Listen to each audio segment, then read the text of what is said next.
was just something you never expected to see at a main hospital.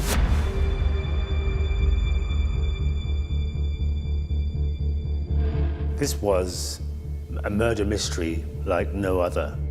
Police admit whoever did this could still be working on the wards.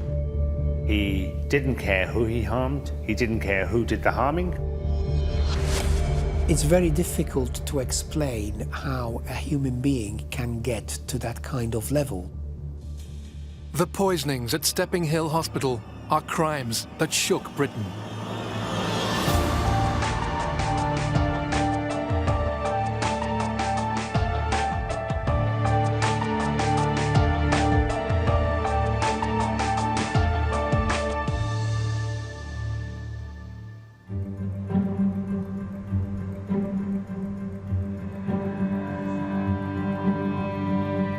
Stepping Hill is run by an organisation called Stockport NHS Foundation Trust. It's described as a medium-sized district general hospital. It's got about 800 beds. It employs about 4,500 staff, of whom there are approximately 200 consultants, about 300 trainee doctors, and about 3,500 nurses. They will receive strokes, heart attacks, people who have had accidents or emergencies. In fact, anything that might need a blue light ambulance, you could end up being taken to Stepping Hill if you're a local person. It admits, on average, anything between 50 to 80 acute medical emergencies a day. 40 to 50% of the patients that go through the doors at Stepping Hill Hospital are of the older generation, so you're talking between 75 and 80 years old. Huge hospital, very busy, and obviously one of the major hospitals in Greater Manchester.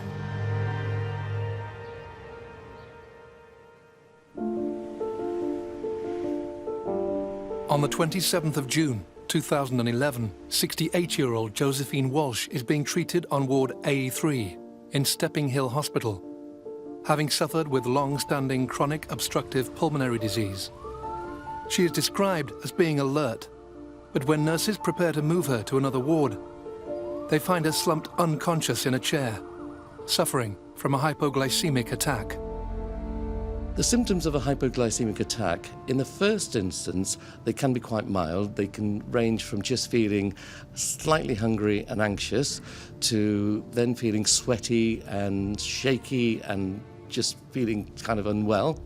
People then may notice that their concentration is impaired, they can't think straight, they sometimes find that they're not talking properly, and then ultimately they will start to lose consciousness. Eventually they may even go into a coma, or potentially they could die.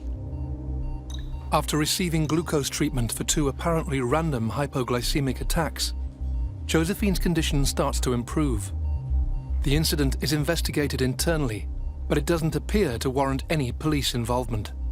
People get sick in hospital all the time. In fact, that's the reason why they're there. So nothing was thought suspicious when somebody had a hypoglycemic episode who wasn't expected to have it. However, very shortly afterwards, in one evening, 5 people had similar episodes, and then the hospital staff got extremely suspicious. Overnight, on the 10th of July 2011, 5 male patients on Ward A1 suffer from hypoglycemic attacks, causing great concern for the hospital staff.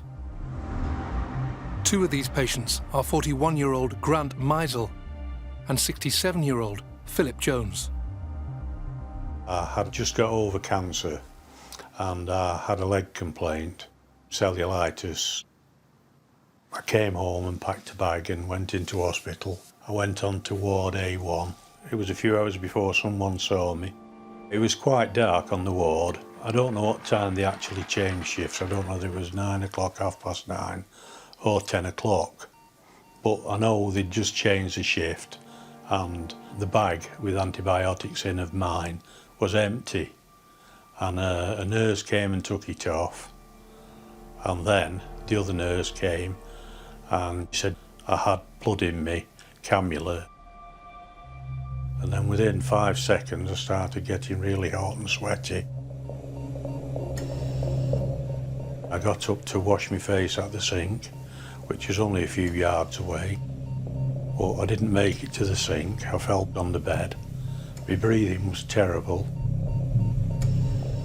Another nurse came, the staff nurse I think she was, opening these packets of glucose and telling me to swallow it. But I'm still sweating and they're asking me questions. I knew what questions he was asking me, but I was answering them wrong. Well, it was very scary, really. I didn't know what to think, because I just thought I'd gone into hospital for antibiotics, which are supposed to make you feel better, really, not worse. Of the 5 patients experiencing hypoglycemic attacks that evening on ward A1, only Philip is diabetic, and therefore the only one who could expect to suffer insulin regulation problems, although he controls his illness by diet rather than insulin injections. Luckily for Philip, the glucose he is administered by the quick-thinking medical staff helps him to recover. Started coming round then, after 3 hours, so the glucose must have been working by then. My breathing was getting better and, you know, I was able to talk. In the instance of profound hypoglycemia, where the body and the brain is starved of glucose for a long period of time before it's actually recognised, then that's more serious, and that could cause permanent brain damage or death in the extreme instance. The same evening that Philip is treated by medical staff, 41-year-old Grant Missell is admitted to Stepping Hill Hospital to have his breathing monitored. Grant had phoned his sister to say that he'd taken an overdose of medication. It was a dose of prescription medication that he'd taken too much of, and so he was not very well, needed to be monitored, but thankfully he hadn't taken a dose which was life-threatening or indeed which was likely to cause him any long-term damage. Grant is transferred onto ward A1. There's nothing in the records that indicate there were any concerns about him overnight, but the following morning, at about the time of the shift change, a healthcare assistant discovered him having what appeared to be a seizure. When Grant is then examined by the medical staff, it is discovered that his blood sugar levels are life-threateningly low. He has to be given emergency treatment, requiring a long period of time and intensive care on ventilatory support. Once the hospital authorities had discovered that 5 people had suffered hypoglycemic incidents on the same evening, and none of them had previous histories of this, there was obviously deep concern. The number that occurred on that single night really raised alarm signals.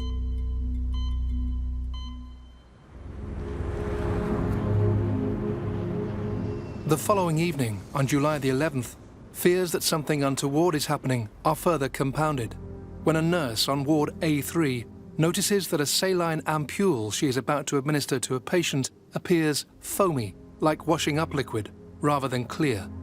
I received a call from the deputy medical director to tell me that they have identified a potential contaminant in a saline ampoule. When they went into the treatment room and they were picking up ampoules, they discovered that some of them were leaking some fluid that appeared to have a fruity smell. And that was clearly a contaminant. In total, 45 ampules are found, which have been punctured with a hypodermic syringe, 19 of which have been contaminated. All of these are ready to be administered to patients. The whole country were concerned about whether or not, for example, is every saline drip in the whole country contaminated? Because was it done at the factory rather than happening at the hospital? So hospitals around the country were looking at their saline supplies to ensure that they hadn't been contaminated. Because we couldn't assure or reassure ourselves that there weren't any other contaminated bags anywhere in the hospital, we decided to remove all the stock from everywhere, replace it with new stock, and at the same time ensure that where those stocks were being stored on the wards, that the room will be locked, and that any fluids that will be required to be taken from those rooms, there will need to be 2 nurses or 2 members of staff going in together and signing for those fluids. A number of patients have now been identified as poisoning victims, but the hospital is yet to discover what they have been poisoned with and whether there is a sinister explanation for the unusual spike in hypoglycemic attacks. On the same site of the Stepping Hill Hospital, we have got the Northwest Quality Assurance, which is a department that assures the quality of pharmaceutical products. So they had the means of testing one of the suspected contaminated ampoules of saline, and within a couple of hours, they were able to tell us that it was likely to be insulin. So then we knew that we were dealing with a criminal matter. It was just something you never expected to see at a main hospital. We need to get to the bottom of this as fast as possible.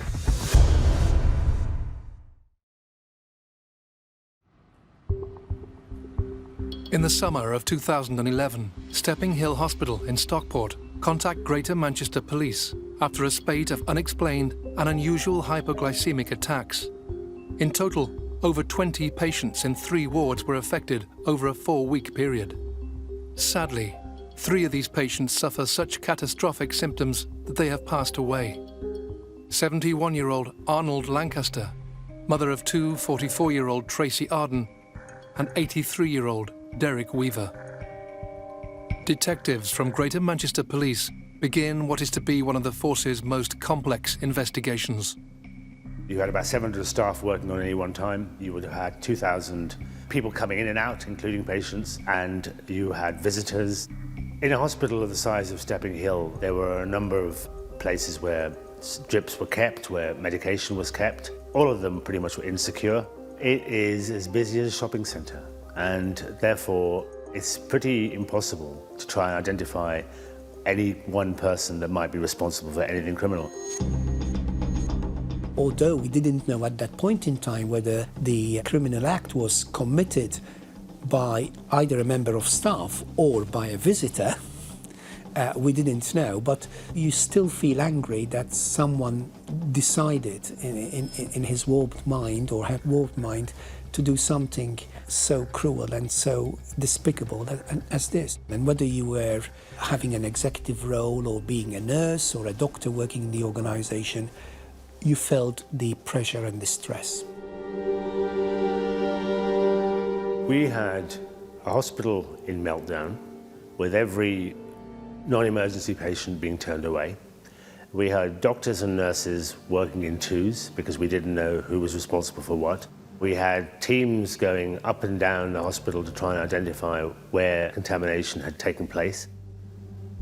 Greater Manchester Police got to the stage where they were considering whether or not it was appropriate to shut down the hospital to prevent further entry, so no more new patients. With this hospital now a crime scene, security around drugs, but also around saline, is strict.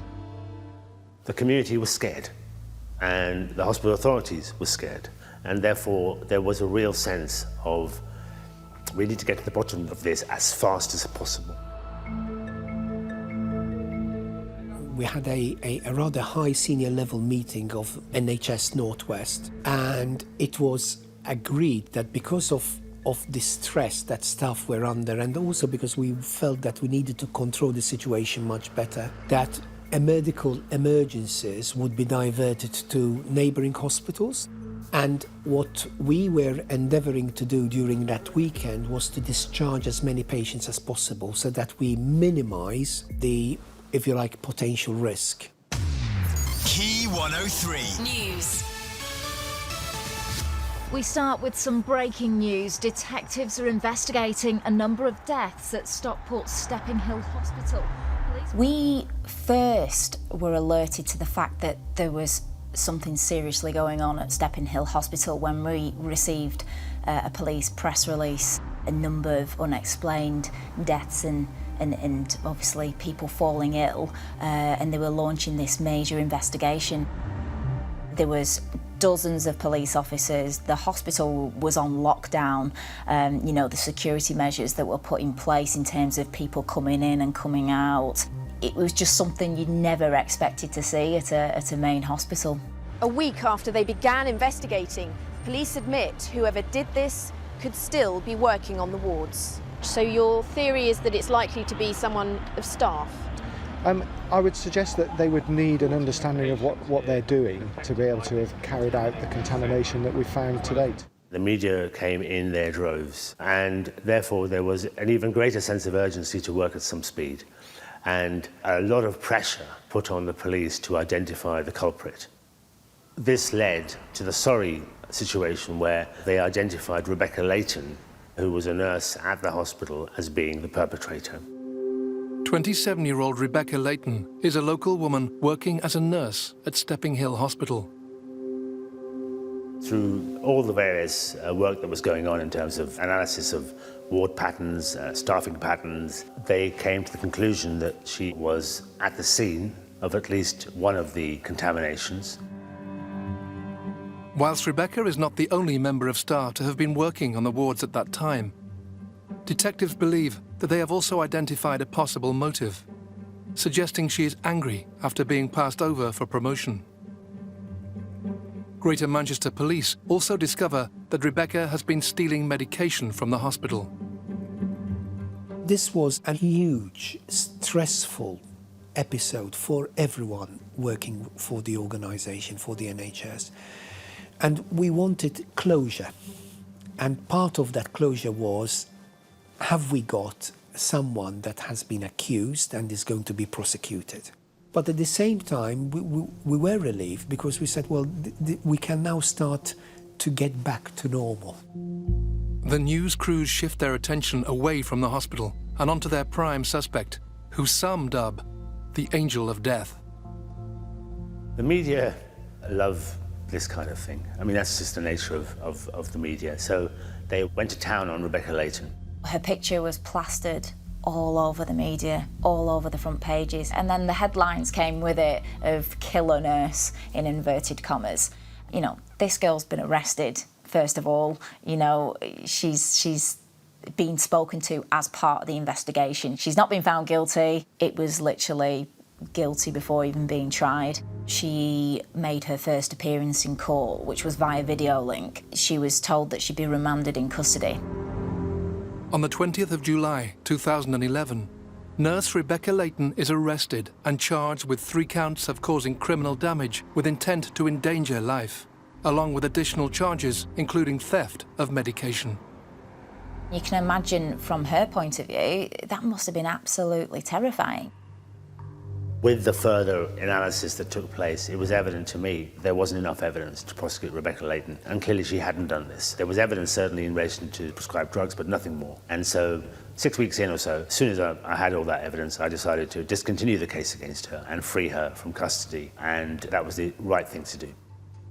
Rebecca Leighton is freed from Style Prison as the Crown Prosecution Service announced that the case against her has been discontinued. Despite this, Rebecca is suspended by Stockport NHS Foundation Trust and eventually sacked for stealing medication. The police were forced to say Rebecca Leighton was the wrong person. We got the wrong person, and we will all openly admit that. It is a complex investigation. It will take us time to work through, but like any investigation, this is a search for the truth. And whilst we wish to prosecute those responsible and bring them to justice, we equally have to discount and eliminate people from the inquiry who are not responsible and are dedicated medical professionals. We went back to square one, and then we knew that we were in for a long struggle, because we knew that in order to find incriminating evidence, it was going to be very, very difficult. It all kind of went quiet for at least 6 months. I say quiet in a sense of there were no more incidents at the hospital. We were being told by the police that the investigation is still very much active. We will leave no stone unturned. The manpower that was still being put into it, the interviews and the things that were happening behind the scenes, should we say, that we don't necessarily see. Despite the scale of the police's inquiry, they seem to be no closer to identifying the person behind these calculated crimes, and everyone working at the hospital remains a suspect. You had to identify who was on at any one particular time in terms of which shifts, which wards, who had access to the various medicine cupboards and where saline drips were kept.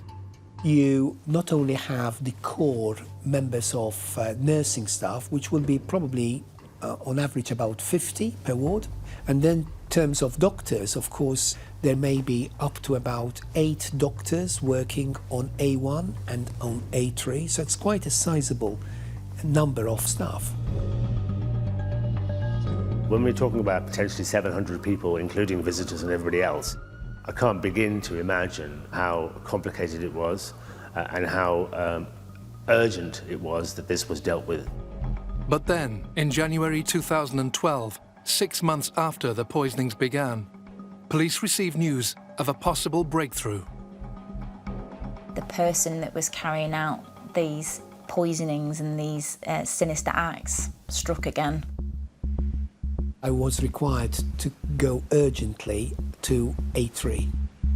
I was shown prescription charts, which are charts that we use in order to prescribe medication, and then nurses use to administer the medication. And when we looked at the medication, it was clear that some of the dosages were altered. In order to maintain public confidence, you had to get it right second time. All of a sudden, somebody has been arrested on suspicion of murder.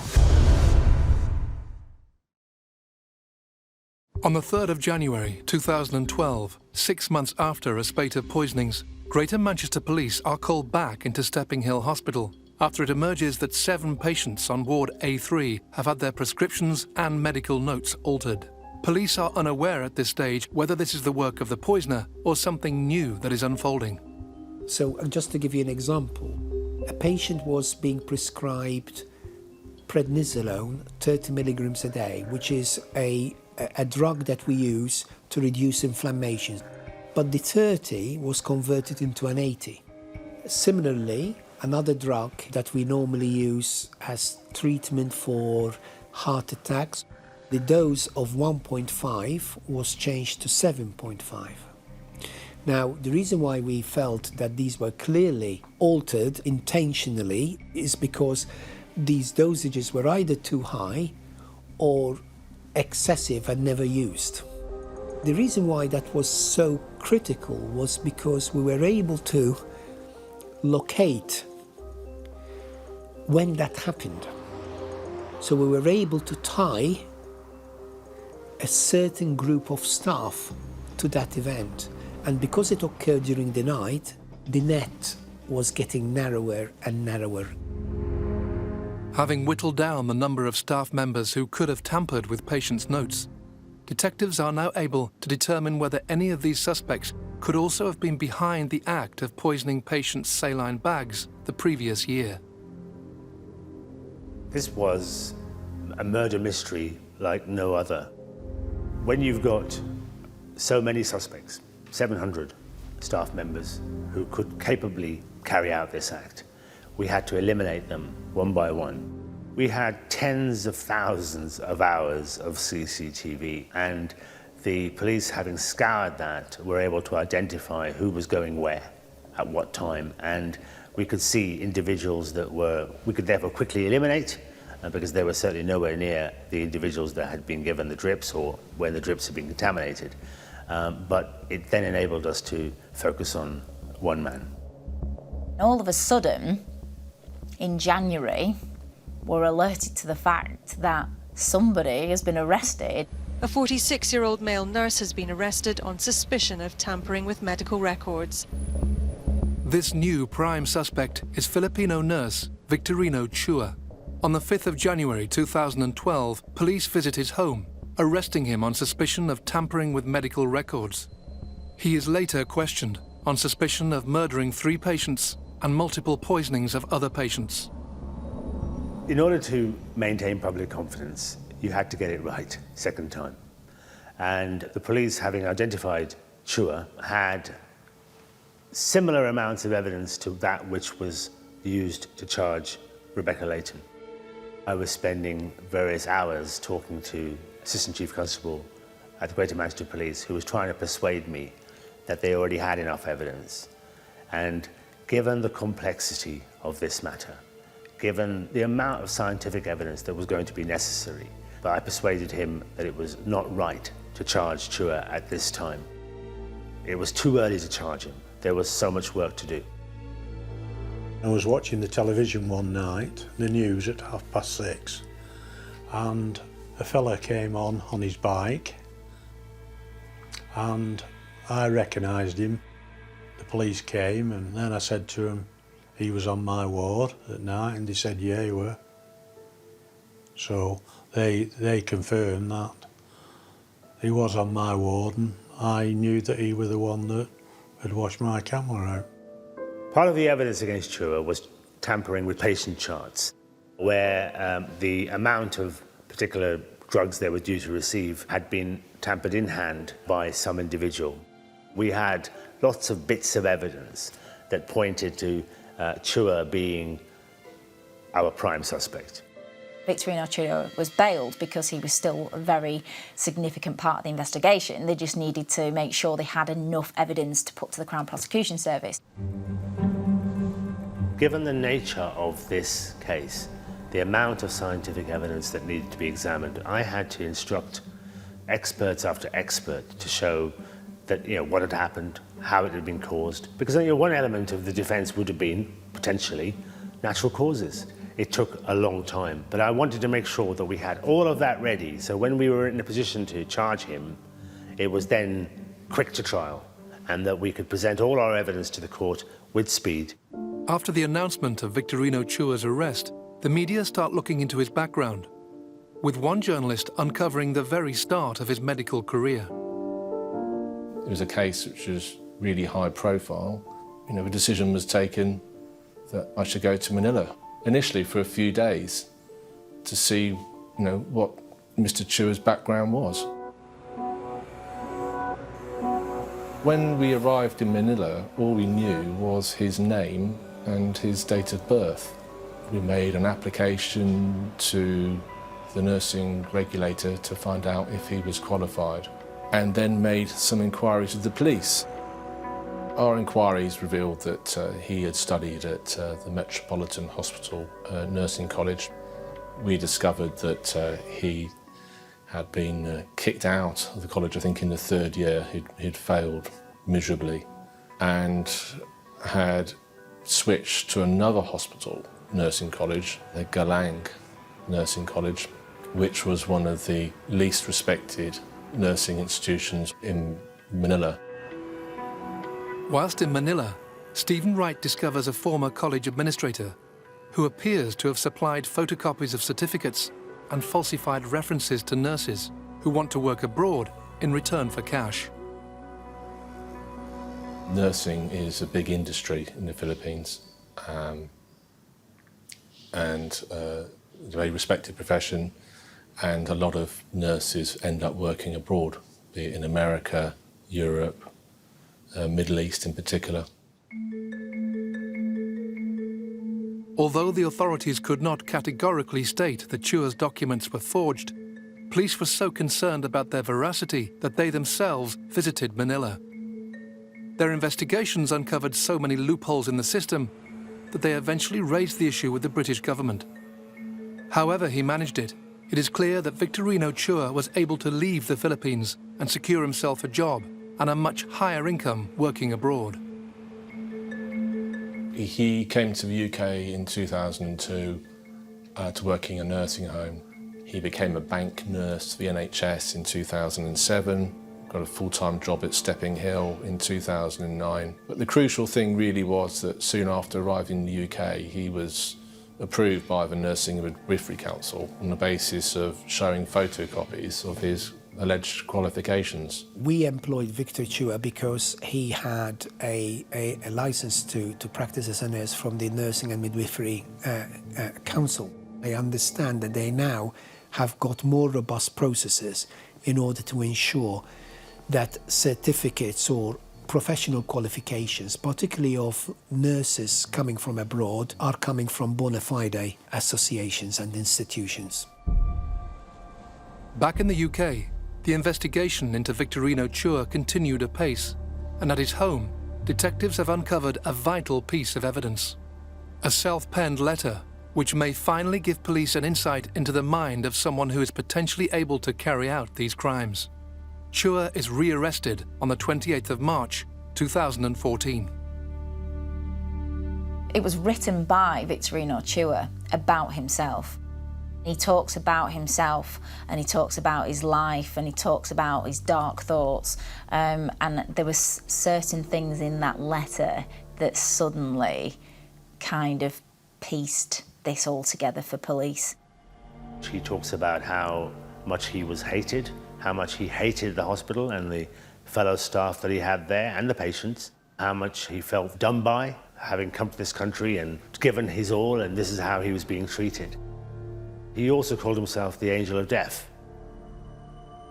They called it the confession letter because he talked about being the Angel of Death and how he wasn't a very nice man, yet people think he was, that there was an evil about him.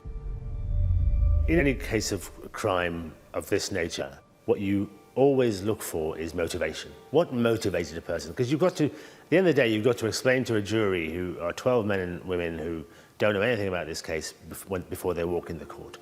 And they'll be thinking, like we all think, well, why did somebody do this? And so the why was what was missing. And this letter gave us the why. Victorino Chua just sort of sat back and got away with it for so long. He didn't care who he harmed. He didn't care who did the harming. It's very difficult to explain how a human being can get to that kind of level.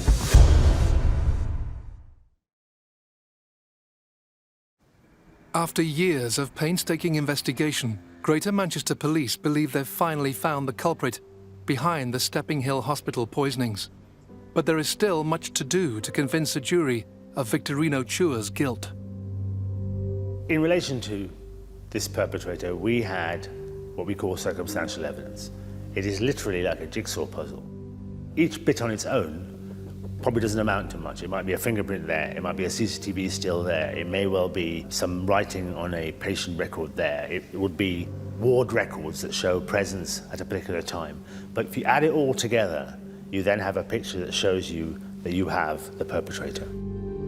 With the Crown Prosecution Service now feeling confident that Greater Manchester Police have gathered sufficient evidence to secure a conviction, the trial begins at Manchester Crown Court on the 20th of January 2015. 12 members of the public from Greater Manchester come into a courtroom and they don't know what they're dealing with. An enormous undertaking. And the evidence itself was so complicated. And, I don't know how many people know medical experts, but everything that they say had to be, in effect, translated. So we had experts commenting on experts. The defense had their experts who were trying to undermine our case and suggest that maybe this was all naturally produced or that somebody else was responsible. But we had to simplify something so complicated so that anybody on the jury would understand that what we were dealing with, regardless of how complicated all it is, we've got one person harming other people. The prosecution believe they have a smoking gun, the so-called confession letter, written by Victorino Chua himself. The letter was brought up in court, but as part of Victorino Chua's defence, they said that this letter was written during a counselling session, which had happened a year before any of these incidents happened at the hospital. And obviously it was, as part of the counselling session, important that he got out all his feelings and his angers and his thoughts onto paper. But the prosecution argued that these were the thoughts of an angry man with unfinished business, who meant to do harm, who wanted to do harm, who hated the world, really, and everything that was happening to him. He wasn't in a good place. If anything, the prosecution said this built the profile of the man responsible for these crimes. Despite the strength of the letter's content, giving the jury a clearer picture into the mind of the defendant, it still doesn't directly tie him to the sinister events that occurred when 21 patients suffered from hypoglycemic attacks, 3 with fatal consequences. But the prosecution is able to put forward a substantial piece of evidence that they think proves beyond doubt that Victorino Chua is the person responsible for carrying out these crimes. What we discovered during the course of the criminal trial was that Victorino Chua was the nurse who was looking after Grant on the ward over the course of that night when he became very unwell. We know from the testimony of one of his colleagues that he was almost certainly the sole person dealing with Grant. And we discovered that he had taken a blood sugar reading from Grant without any requirement to do so by the medical staff. That sample that was taken was by pure chance kept and frozen, and this would have been completely unknown to Victorino Chua, because as far as the staff were concerned, when they took a reading, they noted down what that reading was, and that sample was destroyed. And that was normally the case, but what they did do, just for medical purposes, every so often, they'd pick a sample and keep it in freezing. It just so happened that Grant Missell's blood was frozen that night. That sample was sent off to an expert who actually dealt with testing for drugs, anti-doping drugs in athletes at the Olympics, and he actually managed to find this synthetic insulin in the saline solution, and he ruled that the only way that could have been in the blood was to have been put in there by somebody. Now, that was a hard-hitting piece of evidence that it went alongside the fact that when they looked at the records from that night, Victorino Chua was working that night. On the 18th of May 2015, nearly 4 years after the first poisoning, the jury finally comes to a decision. Given what had happened with the earlier charging of Rebecca Leighton, we were on tenterhooks. We obviously felt that we had presented the case, a very strong case, a very compelling case. So when the jury came back with a series of guilty verdicts, including murder, we were obviously extremely relieved. The victims and the victims' families and those who had suffered serious harm, to see them cheer when they had discovered that they had got justice was extraordinarily heartening. He is a very dangerous individual, a very calculated individual, thankfully very, very rare, and that is why it's been good that he's been brought to justice. We were extraordinarily relieved. I think a sense of relief, and again a sense of the starting of closure behind this event, because this took the best part of 2011 and 2015. This is nearly 4 years where a huge cloud, was hanging on, not on the hospital, but on the staff. There wasn't a day where we didn't discuss the case or we had to do something related to the case. 49-year-old Victorino Chua is found guilty of 33 charges, including 2 counts of murder. He is jailed for life, with a minimum term of 35 years. I was in Spain actually when I heard the news. It was on the news at the dinner time, and I found out that he had got 35 years, and I thought that were brilliant. But I mean, really speaking, I still felt sorry for the ones that he'd killed. We have those victims who received justice at the trial.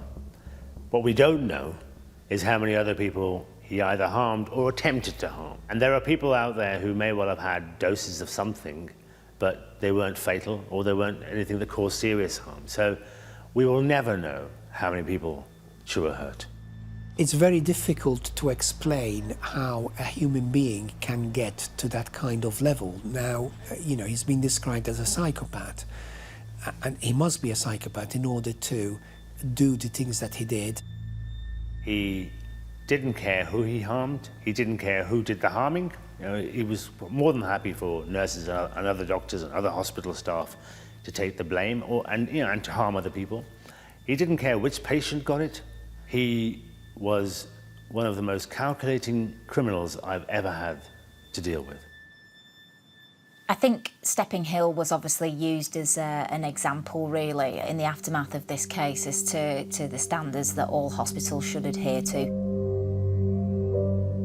Stockport NHS Foundation Trust has a duty of care to its patients to ensure that they're looked after properly, and part of that duty of care is ensuring that the healthcare professionals that it employs are people who are able to undertake that job properly.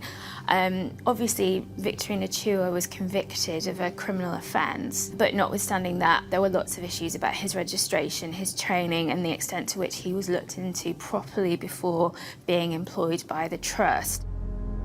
In response to the questions about Chua's qualifications, the Nursing and Midwifery Council issued the following statement in May 2015. We understand that Greater Manchester Police have concerns about Mr. Chua's qualifications, but we have not been shown evidence that his documents were fraudulent. When Mr. Chua joined the register in 2002, our registration process allowed applicants to provide photocopies of documentation. We recognise that this was far from ideal, and we have significantly strengthened our processes since then. We now require original documentation, and applicants must undergo a face-to-face interview and a two-stage test of competence. Fundamentally, you can't legislate against any person who wants to commit a criminal act. And hospitals, by their own nature, are very open places. What you have to do is to make sure that you minimize the access to substances or to means by which any criminal person may want to gain access to in order to commit harm to patients. What we had to do was to try and ensure that we minimize the risk of such a despicable act happening in the hospital. So we had to review things like CCTV access to the treatment rooms, making sure about training and also in terms of recruitment of nurses and that sort of thing. So those are the kind of things that we felt we had to do, not necessarily at the end of the court case, but even in the interim period as well. In a statement following Chua's conviction, Anne Barnes, Chief Executive of Stockport NHS Foundation Trust, which runs Stepping Hill Hospital, said, "Our storage of saline and management of prescription charts at the time of the incident was typical of those in other hospitals across the country. Whilst no hospital systems and processes can offer a complete guarantee against the actions of a determined criminal, additional measures are now in place which go beyond standard practice. These put our organisation at the forefront of best practice in this field and include CCTV in all ward treatment and drug storage rooms, electronic prescribing, and an enhanced system for locking treatment rooms and storing insulin."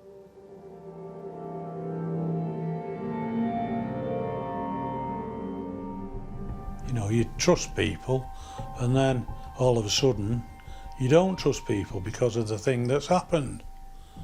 You don't trust anybody then. It's horrendous, isn't it, really?